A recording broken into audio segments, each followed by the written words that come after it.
제목을 따라서 하겠습니다. 6월절 어린 양. 6월절 사건은 성경에 나오는 많은 사건 중에 가장 우리 주님 예수 그리스도의 구속 사건을 모용하는, 예표하는 사건입니다. 6월절은 이스라엘 백성들이 430년간 애굽과 그리고 바로에게 노예 생활하다가 하나님의 선한 도우심으로 애굽을 탈출하게 되는 출애굽 사건으로 이어지는 자유와 해방과 구속을 얻게 된 결정적 사건이 6월절입니다. 오늘 본문은 이런 중요한 6월절 사건을 설명하고 있습니다. 6월절 사건은 출애굽기를 비롯한 구약 성경에 있어서 가장 중요한 부분이고, 그 중요한 부분을 출애굽기 12장은 다루고 있습니다.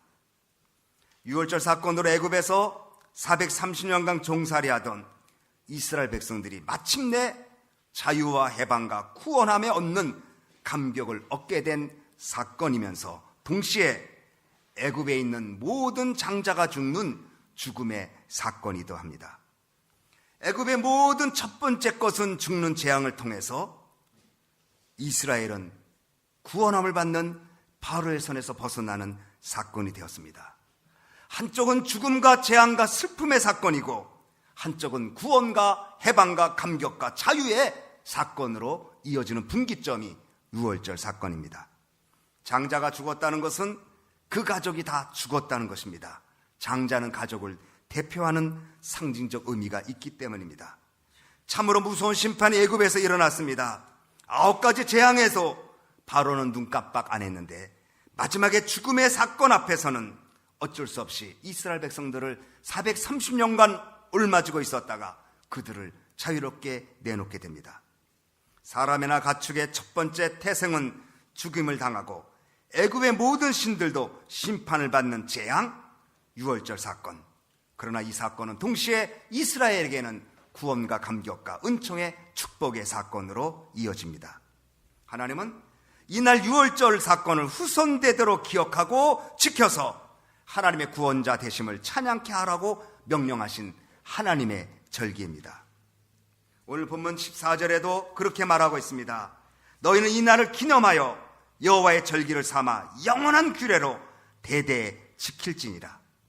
너희는 이 날을 기념하여 여호와의 절기로 삼아 영원한 규례로 대대에 지킬지니라. 이렇게 중요한 6월절은 어린 양이 없으면 그 6월절이 될 수가 없었습니다. 이렇게 이스라엘 백성들을 구원하고 해방 그리고 자유의 감격을 주게 되는 그 사건 속에는 어린 양의 희생이 없었으면 6월절은 6월절이 될 수가 없었습니다. 이날 하나님은 이스라엘 백성들에게 가족이 한 번에 먹을 수 있는 어린 양을 한 마리씩 준비하라고 말합니다. 그리고 4일 전에 준비하라고 말합니다. 그리고 그 양은 불에 구워 먹어야 하고 아침까지 남겨둬서는 안 되고 아침까지 고기가 남을 때는 소와 즉 불에 태우라고 명령하셨습니다. 그런데 어린 양 그 고기를 구워서 먹기 전에 그 피를 문설주에 뿌려야만 했습니다. 7절 말씀 한번 같이 읽습니다. 시작. 그 피로 양을 먹을 집 문 좌우 설주와 임방에 바르고. 어린 양의 고기를 먼저 먹은 것이 아니라 피를 먼저 뿌려야 되고 그리고 어린 양의 고기를 먹으라고 말합니다. 뿌려진 피는 그들을 애굽인과 구별시키고 죽음의 재앙으로부터 그들을 보호하는 역사였었습니다. 이스라엘 백성들이 애굽의 노예 사슬에서 해방되기 위해서는 어린 양의 희생제물이 필요했던 것처럼, 피 흐름이 있었던 것처럼 인간도 죄와 사망과 심판의 노예 사슬에서 해방되기 위해서는 어린 양 대신 예수 그리스도의 피가 필요했음을 말씀하고 있습니다. 성경은 예수님을 6월절 어린 양이라고 말합니다. 예수 그리스도는 하나님의 어린 양이라고 말씀합니다. 요한계시록은 예수님을 가리켜 보좌의 어린 양이라고 표현을 했습니다. 세례요한은 예수님을 가리켜 요한복음 1장 29절에 보라 세상 죄를 지고 가는 하나님의 어린 양이라고 말했습니다. 고린도전서 5장 7절에는 우리의 유월절 양 곧 그리스도께서 희생이 되셨느니라. 유월절 사건은 엄청난 사건인데 그 유월절 사건의 중심에는 어린 양이 있어야만 했던 것처럼 인류 구원의 대놀라운 역사 속에는 우리 주님 예수 그리스도, 어린 양 대신 예수 그리스도가 있어야만 된다는 것이었습니다. 그렇습니다. 유월절 어린 양은 예수님을 설명합니다. 어린 양의 죽음과 희생으로 이스라엘이 애굽에서 종살이에서 저주에서 벗어난 것처럼 우리 예수님 십자가에서 희생제물 되심으로 우리와 죄와 사망에서 구원함을 얻게 된 것을 믿어야만 할 것입니다. 유월절 어린 양은 흠없고 점없는 양이어야만 합니다. 5절을 보면 너희 어린 양은 흠없고, 다 같이 읽습니다. 시작. 너희 어린 양은 흠없고 1년대 수컷으로 하되 양이나 염소 중에서 취하고. 여기 또 베드로전서 1장 18절로 19절은 흠없고 점없는 어린 양이라고 말합니다. 흠은 뭐고 점은 무엇일까? 점이라고 하는 것은 선천적으로 타고나는 것입니다. 알록달록한 점 있는 양, 점 있는 염소, 예를 들어서. 그리고 흠은 살면서 생책이 나고 넘어지고 다쳐서 생긴 흠. 그러니까 점은 선천적으로 가지고 나온 것, 흠은 후천적으로 생겨진 것인데 점은 원죄를 말하고 흠은 자범죄를 말한다는 것입니다. 어린 양 대신 예수님은 점도 없고 흠도 없다는 것은 원죄도 없고 자범죄도 없으신 분이다.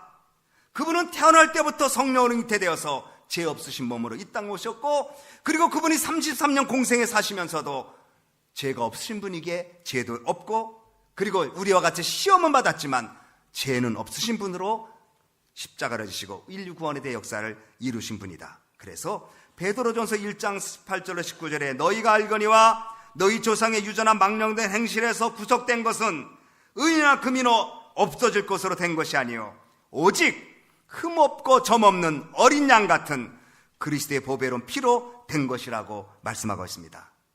흠없고 점없는 어린 양 같은 예수 그리스도, 원죄도 없고 자범죄도 없으신, 아무 죄도 없으신 우리 주님 예수께서 우리의 모든 죄를 짊어지시고 희생제물 되셨다는 것, 이것이 복음인 것입니다. 그리고 이 양은 아비월 10일에 준비했다가 14일 날 잡아야 됩니다. 그리고 잡아서 피를 뿌려야 되고 그 피 뿌린 후에 고기를 구워서 먹어야 되는데 4일간 같이 있어야 됩니다. 4일 전에 양을 준비했다가 4일간 같이 가족과 함께 있다가 그 양을 잡아야 합니다. 기분 내키는 대로 그날 아무 양을 잡은 것이 아니라 4일 전에 이미 준비된 양을 잡아야 합니다. 예수님은 만세 전에 이미 준비된 하나님의 어린 양으로 이 땅에 오셔서 유월절 희생되기 위하여 4일 전에 어린 나귀 새끼를 타시고 4일 후에 십자가를 지시고 돌아가셨다는 것, 놀라운 성경의 예언의 성취입니다. 또한 그 양은 먹을 때 뼈를 꺾어서는 안 됩니다. 출애굽기 12장 46절을 보면 한 집에서 먹되 그 고기를 조금 더 집 밖으로 내지 말고 뼈는 꺾지 말지며 라고 말했습니다. 성경은 어린 양 대신 예수님이 죽으심을 예언한 것이라고 말합니다. 어린 양을 이제 먹을 때에 뼈를 꺾어서 먹지 말고 있는 대로 다 먹어야 되는 것입니다. 뼈를 남기되. 요한복음 19장 36절에 이 일이 이룬 것은 그 뼈가 하나도 꺾이우지 아니하리라 한 성경을 응하게 하려 함이라고 말씀하고 있습니다. 로마의 십자가의 형에 의하면 죄수의 고통을 덜어주기 위하여 죽기 전에 빨리 죽게 하는 방법으로 죄수의 발을 특별히 이 뼈를 꺾습니다. 그러면 십자가에서 고통당하고 있다가 뼈까지 꺾어진 그 고통으로 좀 빨리 죽는데, 그날도 예수님이 십자가 지시고 이제 운명하셨어요. 그런데 정말 죽었는지를 확인하려고 요한복음 19장 33절에 예수께 이르러는 이미 죽은 것을 보고 다리를 꺾지 아니하고 그중 한 군병이 창으로 옆구리를 찌르니 그 피와 물이 나오더라. 그러니까 예수님은 다른 양쪽에 있는 죄수들은 다리뼈가 부러졌는데 예수님은 죽은 것을 확인하고 옆구리에 창을 찔러서 물과 피를 다 쏟았다고 성경은 말합니다. 어린 양은, 유월절 어린 양은 뼈를 꺾지 않았는데 하나님의 어린 양 되신 예수님이 뼈가 꺾이지 않았습니다. 그리고 10절 말씀 보겠습니다. 시작. 아침까지 남겨두지 말며 아침까지 남은 것은 곧 소화하라. 이 소화는 불태우라는 거예요. 이렇게 소화시키라는 것이 아니고, 이것은 그리스도를 통한 우리의 속죄 사건이 여러 번에 걸쳐서 지속적으로 이루어지는 것이 아니라 단번에 이루어졌다는 겁니다. 어린 양의 피를 뿌리고 어린 양을 먹은 것은 유월절 사건으로 족하지, 기념하기 위해서는 할 수 있는 일이지만 아침까지 남겨뒀다가 또 먹는 것 아니고, 남은 것은 불태우라. 즉 예수님의 구원의 사건은 한 번으로 완성됐다. 또 다른 구세주가 나올 수도 없고, 나와서도 안 되고 나올 수도 없다. 예수님 십자가의 사건으로 내가 다 이루었다. 말씀하신 대로 인류 구원에 대해 약사는 예수님으로 시작했고 예수님으로 말미암아 완성됐다고 이것을 말씀하고 있습니다. 그래서 소화하지 마라. 그리고 피는 반드시 문에 발라야 됩니다. 다시 7절로 돌아갑니다. 이제 그렇게 먹고 7절 시작. 그 피로 양을 먹을지 문 좌우 설주와 임방에 바르고. 여기 영어로는 side and tops of the door frames 그랬어요. 이 문 위에와 사이드를 발라라. 그런데 문지방은 발리지 마라. 이것은 언약의 피, 계약의 피는 밟히는 것이 아닙니다. 약속의 피를 짓밟는 것은 망하는 것입니다. 그 피는 그래서 우리가 부르기를 보혈이라고 부릅니다. 귀중한 피, 보배로운 피, 하나님의 아들 어린 양 예수의 피, 그래서 보혈이라고 말합니다. 그리스도 보혈을 우리 무화음의 문설주에 발라야 합니다. 유월절 사건으로 좌우에 탑에 그리고 좌우에 바른 것처럼 우리의 심령의 문설주에 예수 그리스도의 보혈을 발라야 합니다. 그러면 어린 양의 피를 뿌린다는 것은 무엇일까? 예수 그리스도의 피 뿌림이, 그래 보혈을 바르는 것은 무엇을 상징할까? 히브리서 10장 22절에 우리가 마음의 뿌림을 받아 양심의 악을 깨닫고 몸을 맑은 물로 씻었으니 곧 참 마음과 온전한 믿음으로 하나님께 나아가자. 예수 그리스도의 피 뿌림을 받았다는 것은 우리가 설교를 들을 때에, 성경을 읽을 때에, 기도를 하다가 내 양심의 악을 깨닫고 하나님 앞에 회개하고 제사함을 얻으면 그것이 예수의 피 뿌림을 얻는 것입니다. 그러니까 하나님, 내가 예수 그리스도께서 십자가에서 피 흘려주신 그것을 제가 믿습니다. 나를 위하여 흘리신 그 보혈 제가 믿습니다. 저의 죄를 그리스도의 거룩한 보혈로 정결케 해 주옵소서. 요한일서 1장 9절에 그 아들 예수의 피가 우리를 모든 죄에서 깨끗게 하신다고 말했습니다. 그리고 우리가 기도할 때 주님 잘못했습니다 이렇게 하는 게 아니라 그 아들 예수의 피가 우리를 모든 죄에서 깨끗게 한다고 하셨으니 주님 이 시간에 믿음으로 그리스도의 보혈을 내가 받아들입니다. 내 더러운 죄를 깨끗게 맑게 씻겨 주시옵소서.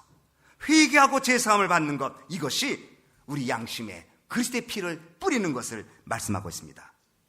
주님 말씀을 통해서 내 죄를 깨닫고 내 죄를 회개할 때에 그리스도의 거룩한 십자가의 은총을 받아들이는 것, 이것이 마음의 피 뿌림을 받는 것이라고 말하고 있습니다. 베드로전서 1장 2절에 예수 그리스도의 피 뿌림을 얻기 위하여 택하심을 입은 자들에게 편지하노니, 예수 그리스도의 피 뿌림을 얻기 위하여 택하심을 받았다.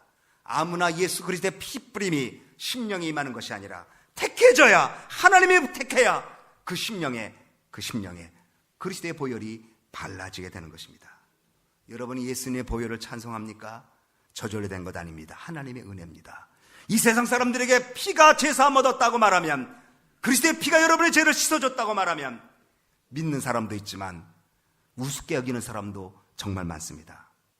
선택받은 것을 어떻게 아느냐? 말씀이 받아지면 선택된 겁니다.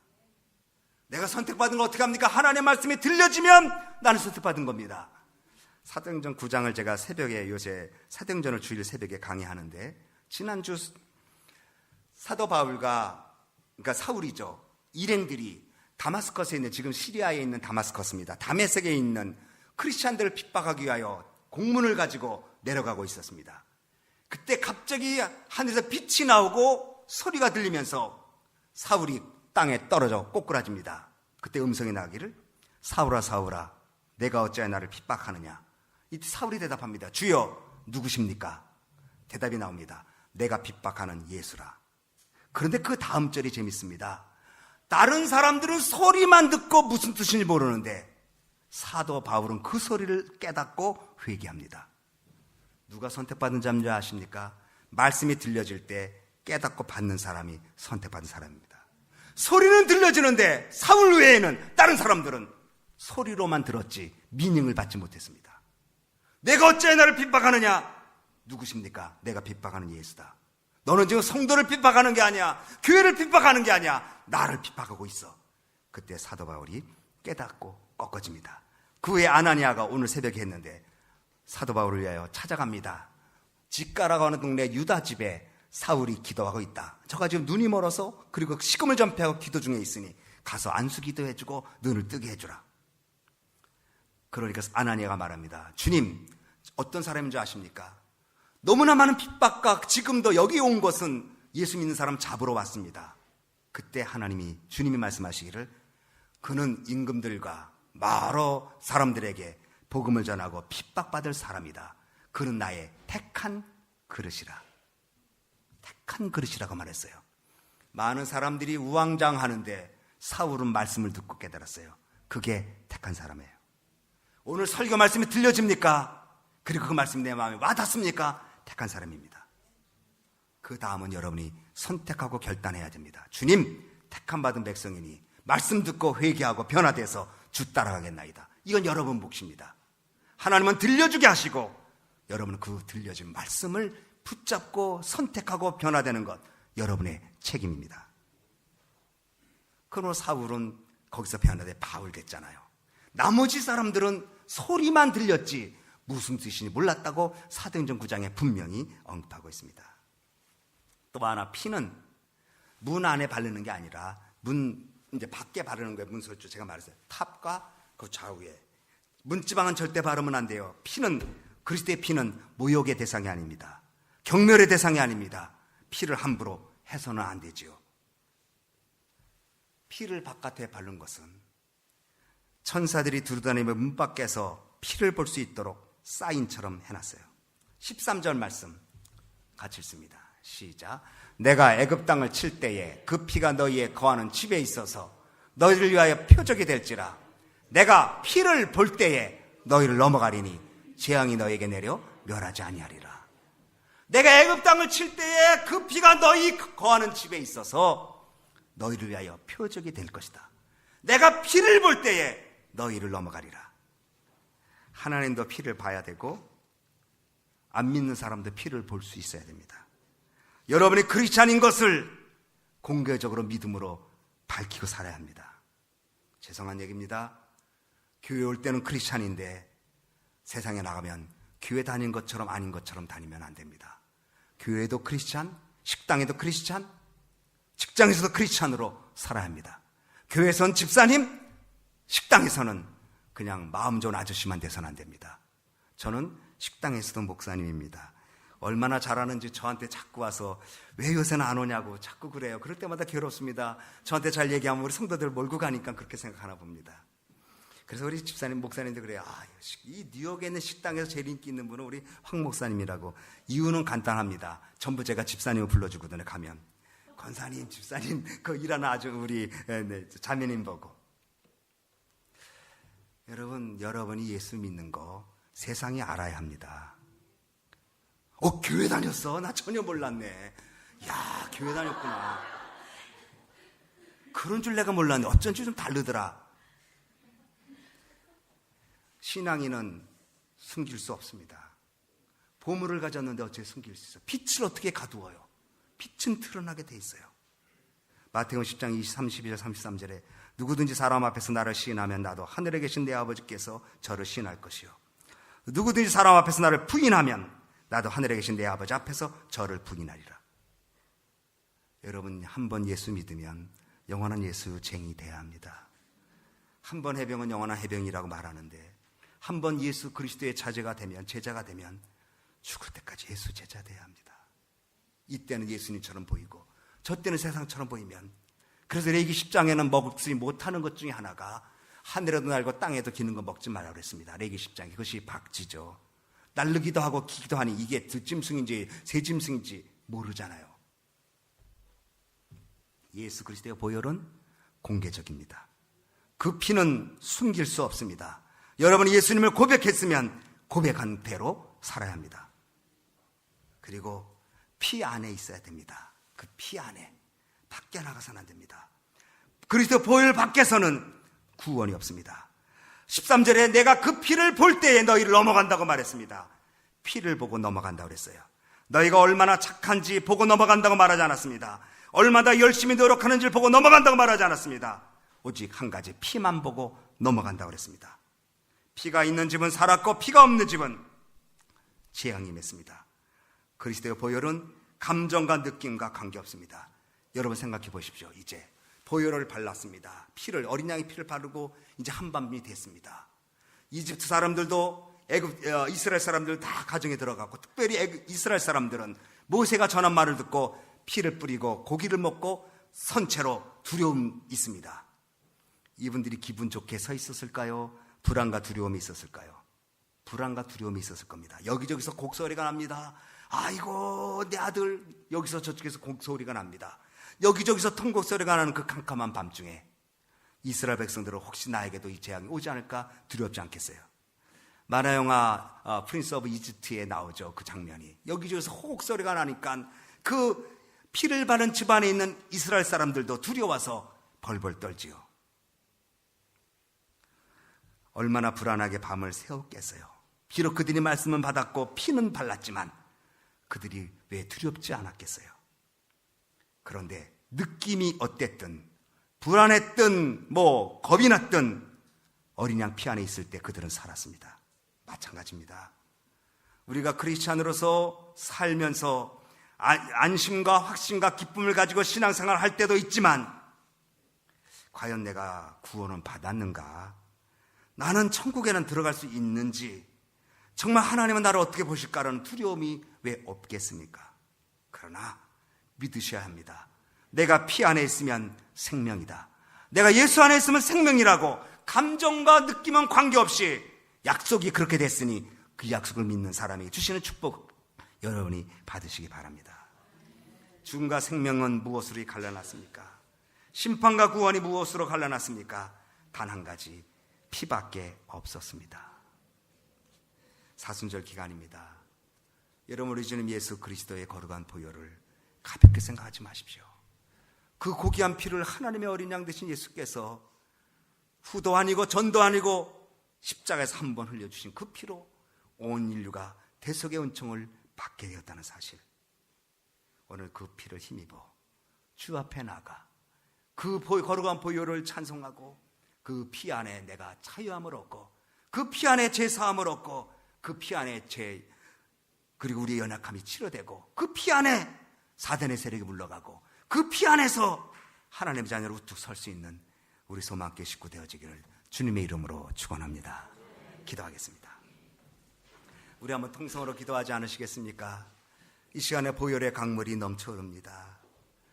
십자가에 예수님이 2000년 전에 돌아가셨지만 그 흘린 피는 없어진 것 같아도 지금도 말씀과 성령으로 여러분 가운데 여러분 심령에 흐르고 있습니다. 내 마음의 문설주에 그리스도의 거룩한 보혈을 함부로 대하지 말고 그 고귀한 피를 내가 받아들입니다. 내 마음에 핏부림이 있게 해주시옵소서라고 기도하지 않겠습니까? 피가 있으면 삽니다.